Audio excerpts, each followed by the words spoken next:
Bonjour, je vais vous montrer maintenant le côté pratique d'un va-et-vient, pour vous montrer comment on repère les fils dans un interrupteur va-et-vient. Je vous remontre le schéma et puis je vous montrerai l'interrupteur. Allez, on commence. Donc, je vous représente de nouveau le schéma du câblage de va-et-vient. Donc phase et neutre, on imagine ici qu'on a un disjoncteur de protection. Ici j'ai la phase qui arrive ici. Ici on a notre premier interrupteur va-et-vient, deuxième interrupteur va-et-vient, notre voyant. Donc ici, comme c'est actuellement, la phase est ici, elle passe là, le contact de ce côté-là, fatalement la lampe est allumée là. Ici. Quand je viens ici, je bascule là, c'est éteint. Quand je reviens ici, ça s'allume ici via là, ainsi de suite. Bon, je ne réexplique pas ce que j'ai déjà expliqué sur la vidéo précédente. Maintenant, ce qu'on va voir, c'est l'interrupteur, comment repérer ces trois points dans l'interrupteur. Bon, ici, je vous montre l'interrupteur tel qu'il est. Donc, pour le moment, je ne l'ai pas démonté. Vous le voyez, c'est un interrupteur un professionnel.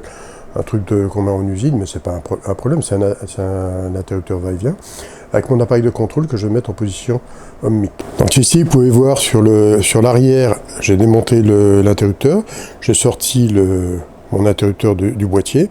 Vous voyez, il y a un petit schéma qui est dessiné à l'arrière. Bon, on va faire comme si il n'existait pas pour faire les mesures. Bon, vous voyez, c'est fatalement, ici, ça sera le commun, là, celui qui est en bas, puis les deux autres où j'ai mon doigt ici, ce sera les deux navettes, qui sont X1 et X2. Et L, c'est pour représenter la phase 1. Donc, mais moi, je vais faire comme si je n'avais pas ça, et je vais prendre mon appareil de contrôle. Donc, comme vous pouvez voir ici, j'ai deux contacts ici, donc ça se pince. Alors, ici, je sais rentrer pour voir les contacts, de ce côté-là. Je mets mon appareil de contrôle, je touche les deux contacts, ici, et ça ne bouge pas. Que je bouge l'interrupteur ou pas, vous entendez? Ça ne bougera pas. Pourquoi? Parce que les deux navettes ne se rencontrent pas. Ici, elles peuvent pas se rencontrer puisque c'est soit ce côté-là, soit ce côté-là. Maintenant, je vais prendre un contact ici et prendre ici. Voilà. Vous voyez, ici, j'ai pas de contact. Par contre, ici, je devrais avoir le... Vous voyez, ici, j'ai le contact. Donc maintenant, je bascule l'interrupteur. Ici, j'ai plus le contact. Voilà, vous voyez, j'ai basculé, c'est le contact ici. Donc un coup, ça passe de là à là.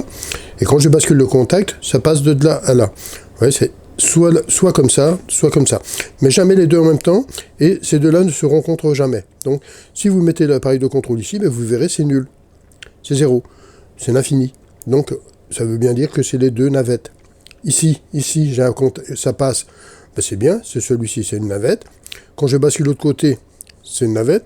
Alors quand ça passe d'un côté, ça ne s'est pas passé de l'autre. Bon voilà, j'ai voulu vous montrer le complément du va-et-vient, pour repérer les interrupteurs, comment c'est. Donc vous devez prendre votre appareil de contrôle, comme j'ai fait, et vous verrez, c'est facile.